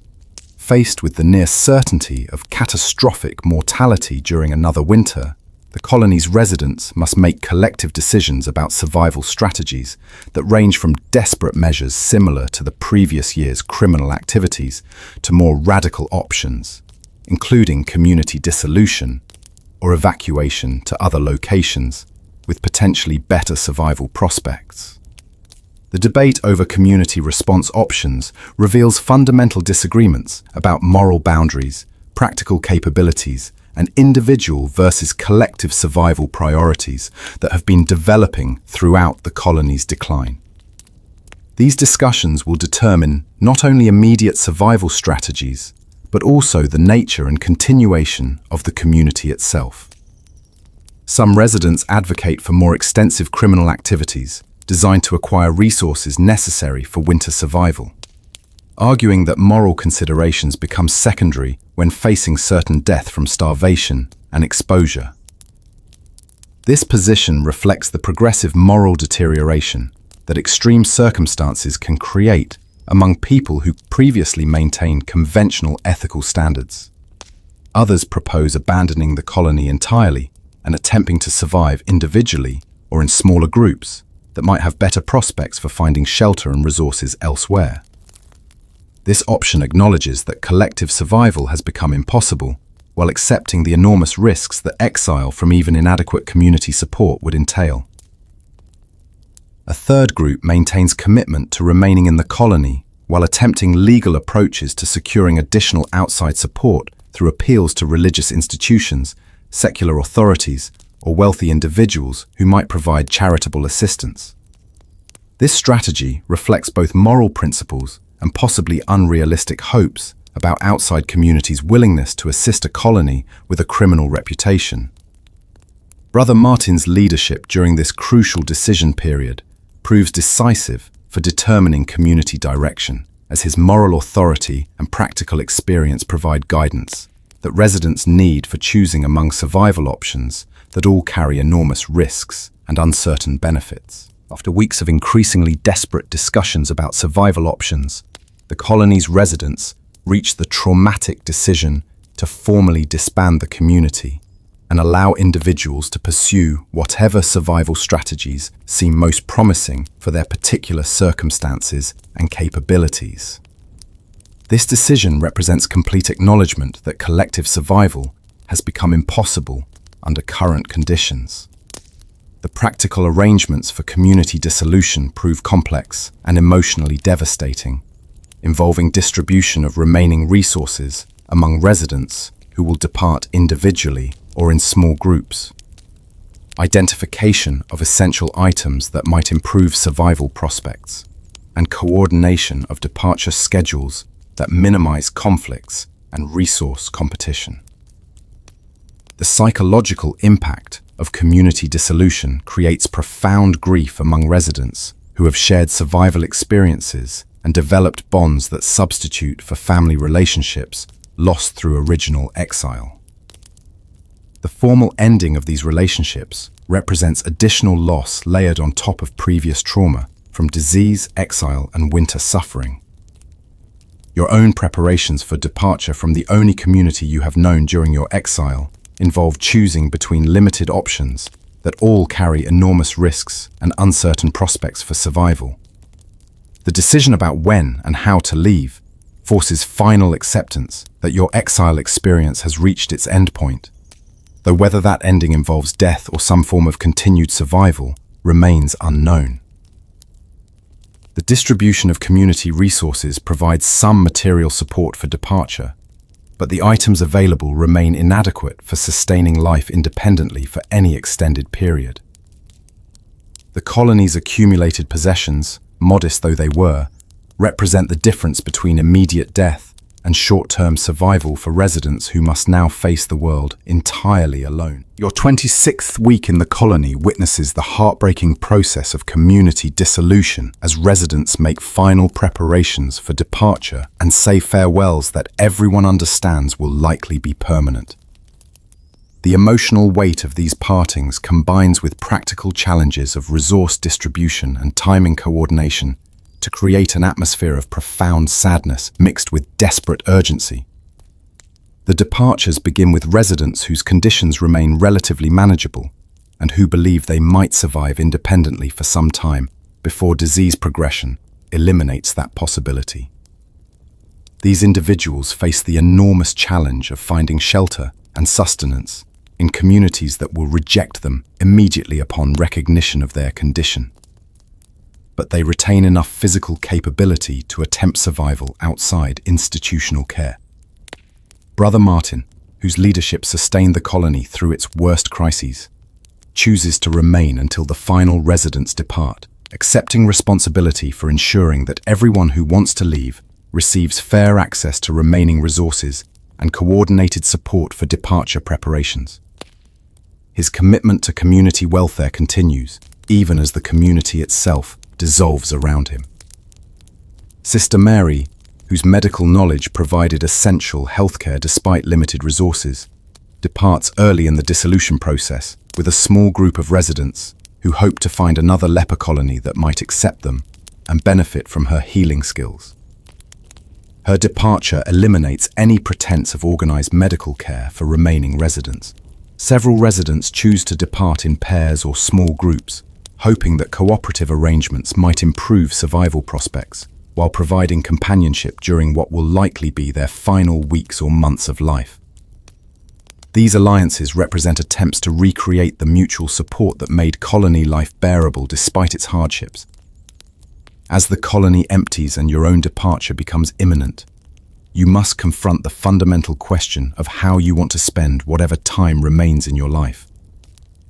Your advancing Hansen's disease has progressed to the point where independent survival seems virtually impossible, while your experience of community life has demonstrated both its benefits and limitations for managing terminal illness in medieval circumstances. The options available to you reflect the narrow range of choices that medieval lepers faced when institutional care failed and community support disappeared. You can attempt independent survival despite overwhelming odds against success, seek admission to another leper colony that might provide better resources and care, or choose to end your suffering through means that medieval Christianity condemned, but that might represent mercy under your desperate circumstances. The practical considerations influencing your decision include assessment of your remaining physical capabilities, evaluation of potential destinations and their accessibility given your mobility limitations, and calculation of resources available for supporting whatever survival strategy you choose to pursue. The psychological factors prove even more complex, involving questions about dignity, meaning, and spiritual preparation that test your fundamental beliefs about life, death, and divine purpose. The choice between continuing to struggle for survival and accepting death as release from suffering represents a decision that medieval moral theology addressed extensively, but that remains intensely personal when faced directly. Your decision-making process must also consider the impact on other residents who might benefit from your remaining resources if you choose not to attempt continued survival, and the possibility that your departure might influence others' choices about their own survival strategies. The colony's final week brings a surreal quality to daily life, as essential activities continue among the handful of remaining residents, while everyone understands that these routines will soon end forever. The maintenance of normal schedules and activities provides psychological comfort during a period of profound transition, but it also highlights the arbitrary nature of community life that can disappear entirely within days. Brother Martin continues conducting morning prayers and organizing work assignments, despite the obvious futility of maintaining community structures that will cease to exist within days. His commitment to normal routines reflects both psychological need for stability and moral conviction that maintaining dignity requires continued observance of civilized behavior, even under extreme circumstances. The remaining food supplies are distributed according to careful calculations designed to provide each departing resident with maximum possible resources, while ensuring that no one leaves completely unprepared for immediate survival challenges. The mathematical precision of these distributions contrasts sharply with the emotional chaos that characterizes residents' psychological states. Conversations during these final days focus heavily on spiritual preparation and attempts to find meaning in experiences that have challenged everyone's fundamental beliefs about divine justice, human nature, and the purpose of suffering. The theological discussions that emerge reflect medieval Christianity's emphasis on death preparation, while acknowledging the particular challenges that leper exile has created for conventional religious understanding. The physical deterioration of remaining residents continues relentlessly even during this period of transition, with new symptoms and advancing disabilities serving as constant reminders that departure from the colony represents movement toward death rather than toward improved circumstances or hope for recovery. Your departure from the colony occurs during a grey morning in late autumn, when the first serious frost covers the ground and winter's approach creates additional urgency for residents who cannot survive harsh weather without adequate shelter and resources. The timing reflects both seasonal pressures and the reality that further delays would eliminate any possibility of successful departure before deadly cold arrives. The buildings that housed 43 people just 8 months earlier stand empty and silent, with only superficial signs of recent habitation remaining to suggest that this place was once home to a community of people struggling to maintain hope and dignity despite desperate circumstances. The rapid transition from active community to abandoned ruins illustrates how quickly human settlements can disappear when the conditions supporting them change. The physical infrastructure that residents work to maintain throughout the community's existence shows clear signs of deterioration that will accelerate rapidly without human presence to provide basic maintenance and protection from weather damage. The buildings will likely become uninhabitable within a few years, eliminating any possibility that the colony might be re-established by future groups of exiled lepers. The small cemetery where residents buried their dead represents the most permanent memorial to the community that existed here, though the simple wooden crosses marking graves will also deteriorate over time until no trace remains of the people who lived and died in this forgotten corner of medieval Europe. Your final walk through the colony grounds provides opportunity for reflection on the experiences that have defined the most challenging period of your life and shaped your understanding of human resilience, community cooperation, and individual mortality in ways that your previous, comfortable existence never required. The road leading away from the colony stretches ahead through countryside that appears peaceful and welcoming compared to the harsh conditions you are leaving, but that you know will prove hostile and dangerous for someone in your condition, seeking shelter and sustenance from communities that fear and reject lepers. Your physical condition during departure reflects 26 weeks of disease progression, inadequate nutrition, and psychological stress that have reduced your capabilities significantly while creating new challenges for independent survival. The sensation loss in your extremities creates constant risks of unnoticed injury, while motor control problems make walking and manipulating objects increasingly difficult. The resources you carry represent careful selection of items most likely to support short-term survival while remaining within your limited carrying capacity. The food supplies will last perhaps a week with careful rationing. The clothing provides basic protection from weather, but inadequate warmth for winter conditions, and the few tools include items that might prove useful for finding shelter or obtaining additional resources. The psychological preparation for this journey involves acceptance that survival prospects remain minimal, regardless of your efforts or determination, while maintaining enough hope to justify continued struggle rather than simply lying down to die beside the road. This balance between realistic assessment and necessary optimism represents one of the most challenging aspects of facing terminal illness without community support.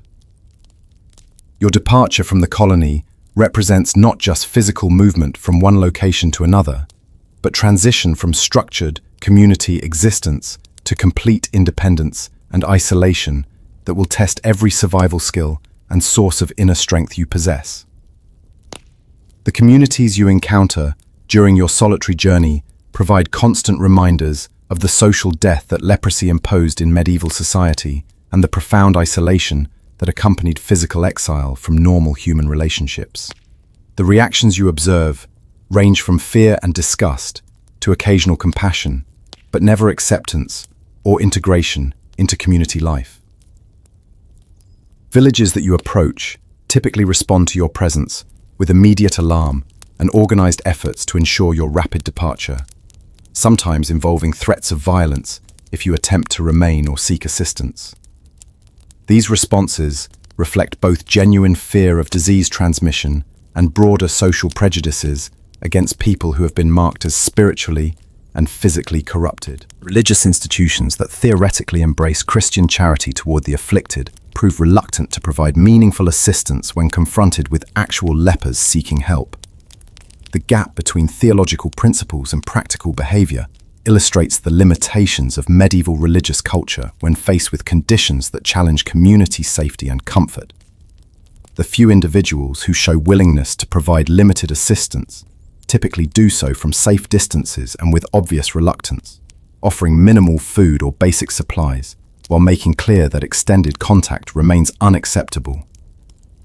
These interactions highlight both the persistence of human compassion and the power of social prejudice to limit charitable behavior.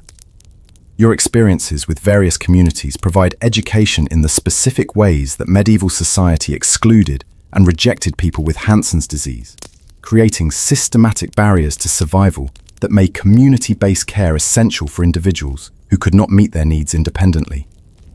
During your weeks of solitary travel, your Hansen's disease continues its relentless advancement, creating new symptoms and eliminating remaining capabilities that independent survival requires.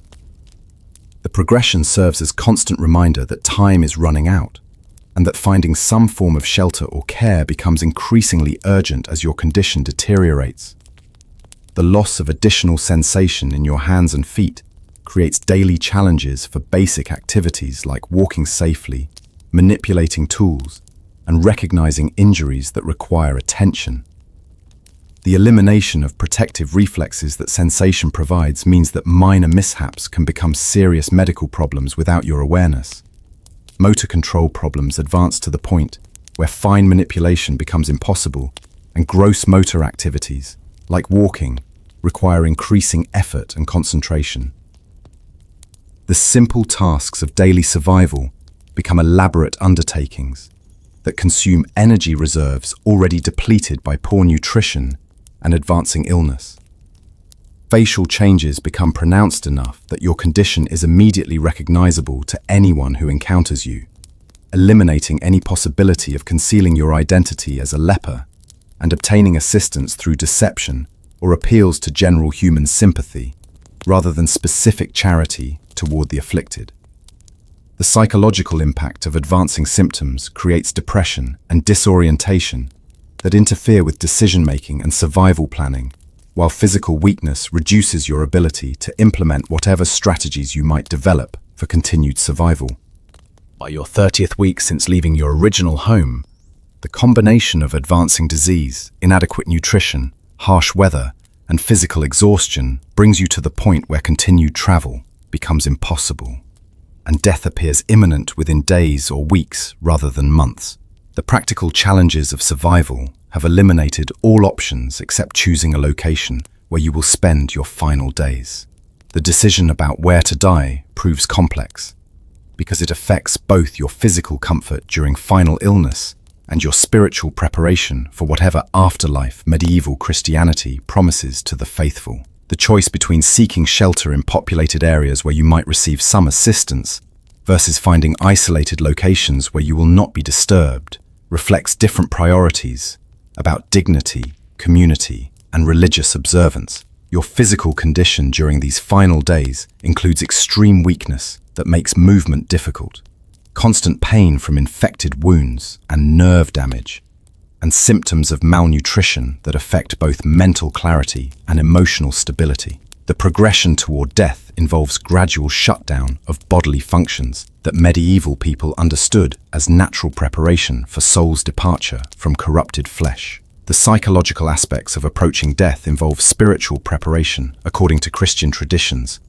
review of life experiences and moral choices, and attempts to find meaning and redemption in suffering that has challenged your fundamental beliefs about divine purpose and human worth. The practical arrangements for death include finding shelter that provides basic protection from weather and wild animals, organizing personal possessions according to spiritual beliefs about earthly attachments, and engaging in prayer and meditation designed to prepare your soul for judgment and possible salvation. And so, your journey through medieval Europe's most feared exile reaches its inevitable conclusion. In the span of just 30 weeks, you've experienced the complete arc of human suffering that Hansen's disease imposed on thousands of people during the Middle Ages, when medicine was powerless and society was merciless. You began as a productive member of your community, skilled in your craft, surrounded by family and neighbors who knew and respected you.